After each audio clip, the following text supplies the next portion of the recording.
Hi, I'm Greg Schaffer, and welcome to the virtual Ciso moment. Jim Bradfield joins us today. He is CEO and Director at NAS Wireless. Jim, thank you so much for joining us today. Oh, it's my pleasure. Thanks.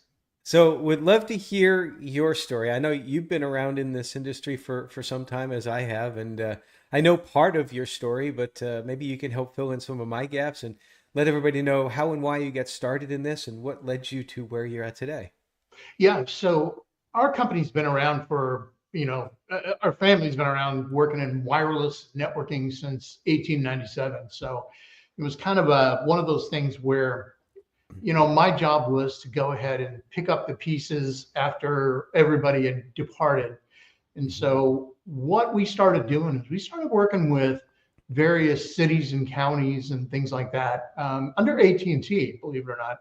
And AT&T decided that we should help some of these customers with their security. And at the time, I mean, back in the 80s and those kind of long ago, far away days, security was to make sure that your passcode and your whatever logins and everything were not sitting on your computer, right? Because Mhm. most everybody put a note right on their screen. Here's my login.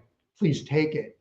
So then we evolved into working with, believe it or not, Gavin Newsom Hmm. in the city of San Francisco, city and county of San Francisco. And He was mayor at that time, right? yeah, he was the mayor. And so what exactly happened was, you remember when they got ransomed, and it wasn't really ransomed. It was more of being held hostage by their IT guy who had unfortunately kept everything in his head and didn't read, write, or anything like that on their network. So And didn't he have things, like a back door to a Cisco router or something like that? That yeah, he he had a had the only back way. door open and the whole thing, man. It was, he was being lazy and he unfortunately just made a lot of messes for the network. Well, they weren't able to get into it. So that is considered ransom now.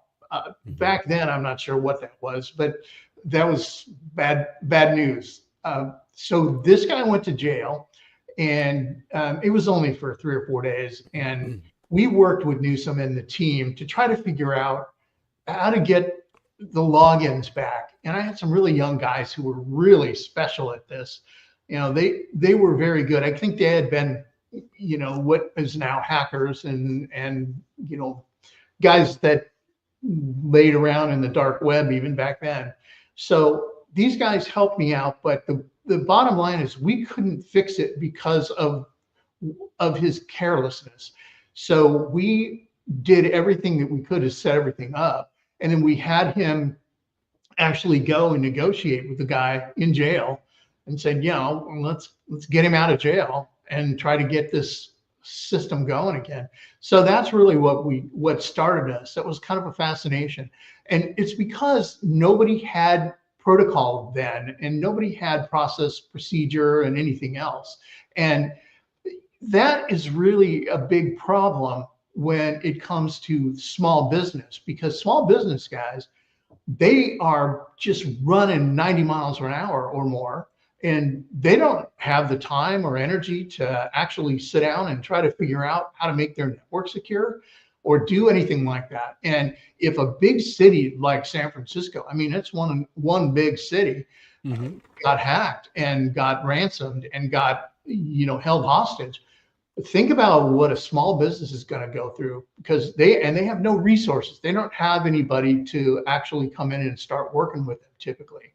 And that's the biggest problem we're seeing is in small business, people just are not aware of what's going to happen to them, and they get phished all the time, and they get, it's their employees getting phished, and they're people clicking on the wrong thing. Some little ad comes across and people go, hey, look at this, or Yeah, I can get a free thingy or something. yeah, or the Nigerian prince has, $2 billion for them, or whatever, and that's the kind of thing that happens now. And so what we're trying to do is we actually try to work with small business as well and take what we do with large businesses to evaluate their network and to check their networks out, and run through the tools and things like that, just to see what they're really clicking on and what their exposure is and everything. And and they're also subject to pretty serious fines for things like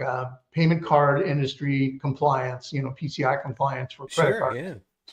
right? And they don't even know that, because that's just something that just passes them by, and they think they're secure, and man, boom, they've got a fine facing them. It puts them out of business. They lose their house, they lose their family. It's a terrible thing. So we do the best we can to try to help them as well go through whatever they can get to become compliant on all these different kinds of levels.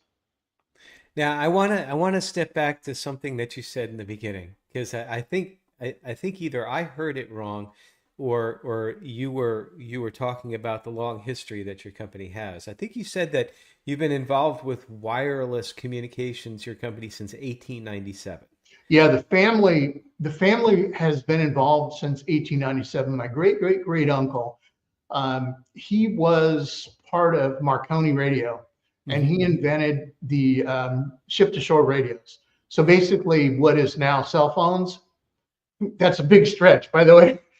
But no, it's like I wanted to clarify that, because I almost had the image of like people listening to this. It's like, wait, Wi-Fi hasn't been around since 1897. What is this guy talking about? It's like, no, no, no, no, no. He said wireless communications, and yes, Yeah, wireless communications has been around for quite some time. Wi-Fi was not the first wireless communications, believe it or no, not. Radio was not the first. Well, a form of radio was, but not your standard FM that I guess some people still listen to nowadays.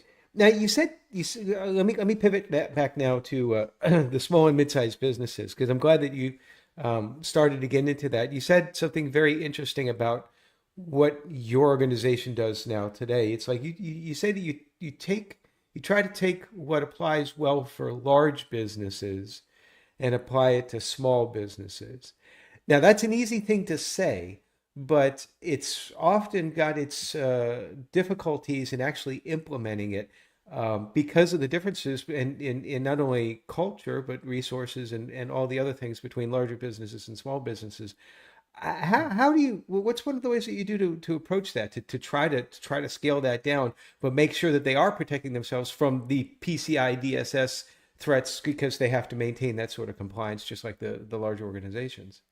yeah. So what we have is we have a really excellent team of guys who have every certification there is, like NIST and all kinds of things having to do with security. And we belong to ASIS and AFCIA and that kind of thing. And we work with Homeland Security and all those guys. Well, what we do is we go to all the shows, all the presentations, we put everything together and put it in an outline.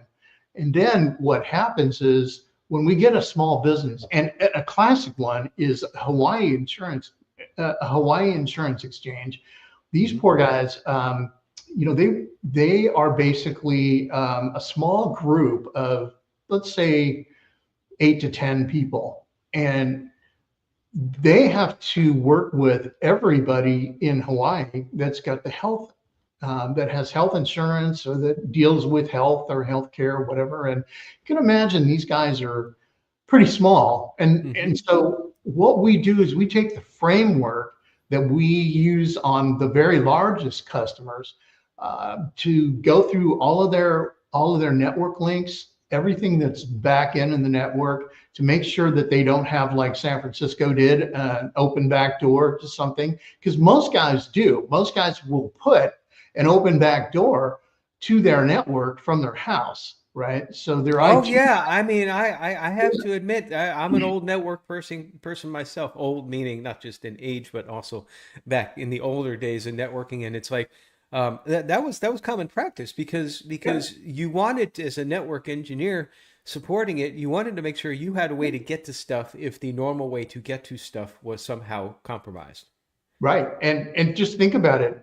Even today, I mean, we do have a Fortinet router at the house, and a couple of our Fortinet firewall, and we have some special software and things like that, and we work with VPNs and all. But I mean, even then, it's not nearly as secure as a network, right? Hmm. Is going to be on a a large network. Well, most small businesses don't even have that. They don't have firewalls. They don't have anything. They have used to have an old DSL line, and those kind of things that came in, and then typically they just have an internet line. It's going to be an internet router or something, and it's not going to be secure at all. And so we try to help them out with all of those kind of aspects of it, just making sure. And it's very difficult for them to understand. Most times they don't have enough people or even understanding of actually how to fix this kind of thing.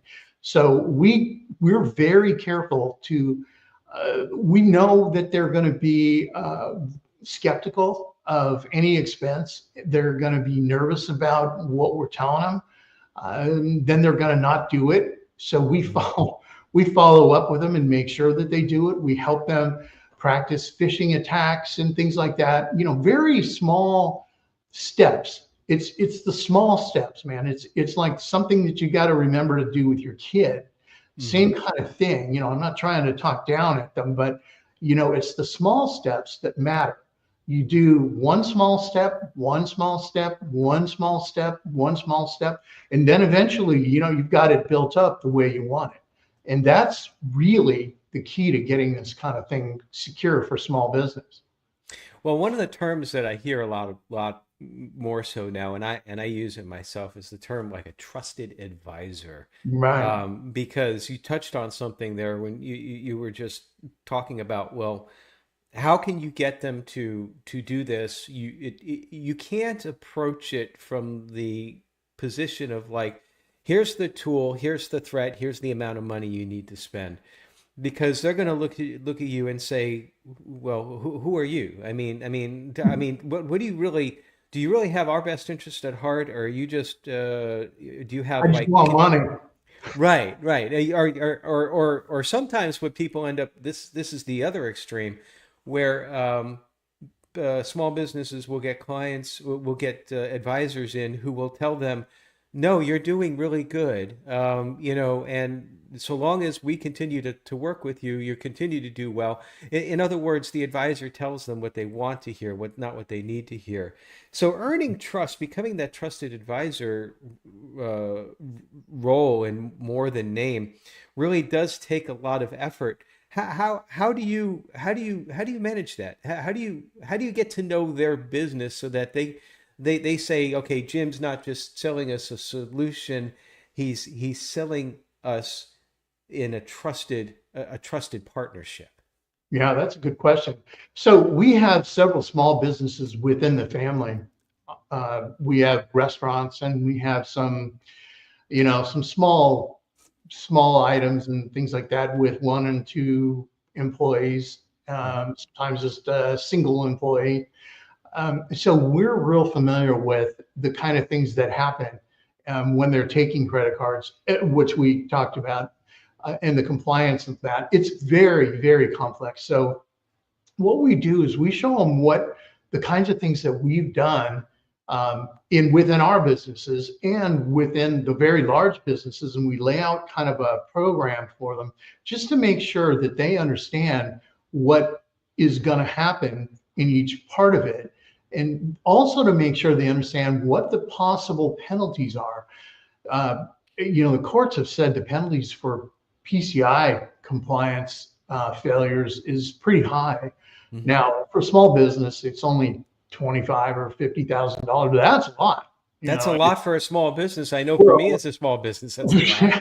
Of course, I yeah, don't take credit cards, so for yeah. that Well, reason. and it is a lot, and so we kind of tend to hook them up with people who actually can help them make sure that their connections are secure and their that kind of thing is secure. And our guys have a lot of patience because we deal with some really nasty, mean people in a lot of areas, and they understand what happens to companies when they are in trouble. Hmm. So we make sure that the guys understand and really talk with them instead of talking down to them. Like I said, I don't want to talk down to anybody. It's very, not just because we deal with billions and billions of dollars of companies, it's because I'm there with you. It's a family business, and you've got everything on the line. You've got your whole future on the line, and you need to make sure that you're secure. Yeah, and I'm glad that you went down that route because I want to talk just directly to both practitioners and to businesses with regards to the having patience and not talking down. Sometimes what we tend to see in our industry, I'm sure you've seen it as well too, is like you'll get advisors, consultants, third parties, whatever you want to call them. They'll come in and they'll start throwing a whole bunch of acronyms out and three-letter Yeah. words or four-letter words, or acronyms and all that. And I've not only uh, worked no colleagues who do that. I've worked with people that have done that. I actually had to get rid of well, that's just not, that's probably the wrong way to say it. I had to terminate a relationship with one of my consultants who would be, had at one point in time was a little bit more too much on the buzzword, but couldn't get to the substance. So to the practitioners, I want to emphasize the fact that don't, don't pepper your conversations with buzzwords. It's your responsibility to understand their business and to adjust your communication appropriately. And on the business side, my message to them would be your consultant, advisor, what have you, they're trying to help you, but you have to help them also understand your business. They can't just come in and fix a problem for you. They can't secure your information if they don't know where it is or how it flows. So if you as a small business owner have someone who's just throwing buzzwords and tools at you, you might want to look somewhere else. Is that a fair kind of summation? Well, I think it is. You got to act like you almost have to act like it's family that you're talking to, Yeah. because that's really what they're used to. And like you said, we see a lot of guys come and scream and shout at them and tell them, "Well, you didn't do this, dummy," and that isn't the way to go about it. No. Somebody's just going to shut down and tell you to go bye bye, and never pay you, and that's fine. So yeah, you've got to do it. I have grandkids that we mentor, and I'll tell you, and my wife is a mentor for young girls from the local high schools here and local schools, and we're pretty good at that and making sure we understand what they'll accept and what they'll listen to. And you can see guys who start to just kind of wander and don't look at you and whatever. And, that's, when you've strayed off the path. So you've got to really make this like you're dealing with family and like you're explaining it, and don't just jam it down their throat. Yeah, it's all about communication at this point in time. I think you said it best when you said don't talk down, or sometimes I would say don't talk at, because ultimately our roles as trusted advisors is, yes, of course, we're all trying to make a living, but we're really, what really drives us is that we're trying to solve a problem. And we're trying to Right. help you solve a problem, and you can't do that in a vacuum. Um, do you have any stories as far as like instances where maybe that didn't work out too well, just kind of anonymously, where you just couldn't get through to a business and you couldn't get that sort of communication going? Yeah, we have unfortunately a few failures that happen. They happen because some of the guys that I put on the projects were too, and this was a learning experience for me, by the way. This is really important for everybody to understand that they're too arrogant, and if anybody questioned them, a lot of guys who are really, really good and smart in our neck of the woods here, Hmm. what happens is if somebody asks them a question, they think what do you mean you're doubting me? What Yeah, they are get you? very defensive, like the Oh screen man. goes up. And, Yeah. and, and then they become offensive. Hmm.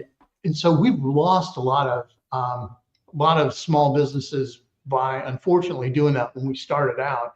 We had these guys that were really good, but man, they shoved it up their what, and that just is not the way to go about it. You have to understand that these guys are are not going to be on your level when, of understanding this thing. They're working on their own business. They are super at what they do, but they don't know what we do. And so if the guys don't want to help them out and mentor them, essentially is what we're doing. We're nurturing and mentoring them. And if they can't do that, they're the wrong guys for the project. Period. Yeah, and we talk so much. If for anyone who's listened or watched this podcast for any length of time, I so much emphasize the need for soft skills. A lot of times I get asked the question, it's like, well, we've got so many certifications out there in the field. I mean, it's ridiculous. But well, Greg, what's the most important certification that you've had in your career? And I sometimes will answer that by saying it has nothing to do with information security. It is the work that I did through Toastmasters, Yeah. because Toastmasters does a couple of things for you. First of all, it gets you to communicate more effectively, gets you to talk more effectively. I still Mhm. have problems with the ums and the ohs and the so's and Yeah. all that. Me too. But more importantly, it teaches you to listen, because we have such a problem in this culture where we are spending more time thinking about what we're going to say in response to the person talking before they've even like really made their point, that we don't really end up responding to their point or their concern. And that was a great example you gave as far as like the technicians go, the engineers go, that they have all of this knowledge, but if you can't communicate it, it's worthless. Right. So I don't know about you though. It's like, but when I get to that point, that gets to be a little frustrating, um, and sometimes a little bit stressful as well too, because um,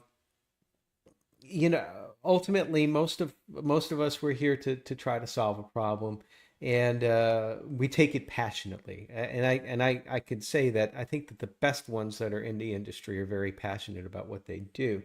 But with that passion comes dedication. With that dedication comes sometimes overwork and paying less attention to other aspects of our lives. And I'm a big proponent about, you have to be well-rounded. You have to take care of yourself before you can take care of your business, your clients. And so I'm a very big proponent of getting away and decompressing, doing something outside of this world. So, Jim, what's one of the things that you do to get away from the stresses of technology and also, being an entrepreneur?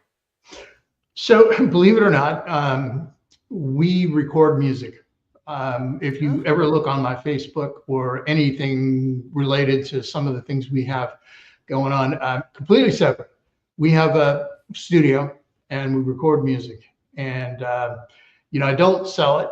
I put it up there for everybody to enjoy.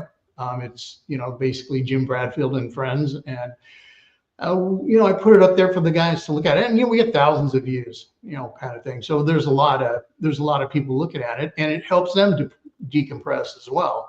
The other thing that I do is I work with my grandkids. We have two sets of grandkids. We have one set in Elk Grove, California, and one in Georgia. And so I'm responsible for the ones in Georgia, taking them to soccer practice and helping them with school and helping them make sure that they're on the right path and that kind of thing. So, those are the things that, we just completely disconnect from the work stuff during a certain period of time. And then we do our thing, man. I can't be thinking about work when I'm recording something, and I can't be thinking about work when I'm, driving or practicing with the kids or whatever. So, and my wife does the same thing. She's a life coach, business coach, mhm. and she stops and does her thing. She just took one of our grandkids to Bogota, Colombia for a week, for example, to go play soccer, represent the U.S. So I mean, that's the kind of things that we do. It's You just completely step away from all that stuff, and what happens is the things that you were working on in your head and you couldn't get going because your brain kind of froze. When you're walking around and you're just having a good time and concentrating on that with the kids, boom, that answer kind of pops right back into your head. You go, wow, where were you all this time, right? Your brain is working in the background, Right. even if you're not. I had a professor once, mechanical engineering, the hardest test that took outside of like maybe CISSP. That was a hard test too. But Mhm. the hard engineering tests, there were usually like three design problems, and he would say, look at all of the three first, and then find the one that immediately you get an inkling on how to start, because you're not wasting time. You'll be thinking about the other two in the back of your head. I totally get that, and I totally get the music thing too. As you can see behind me here, Yeah. it's like I got a guitar there. It's like I'm not that good, but it is relaxing to try different hobbies, and um, can't say that I can relate to grandkids though, because I don't have any grandchildren. But no, that all sounds very relaxing. But what kind of future plans you have coming down the road, Jim? Yeah, I'm gonna stick around for a while. I'm getting to be nearly 200 years old now, and my yeah, my wife calls me her old man. And it's fine. I actually love working with the customers, working with new innovative techniques and things like that for new projects. And we work on TV shows, we work on lots of different podcasts and lots of different things with people. And like I said, we mentor the family and mentor the kids, and that's what I'm going to be doing. And I'm going to be doing more music. So I think those are things that keep me calm, and I have a sense of accomplishment when I get it done.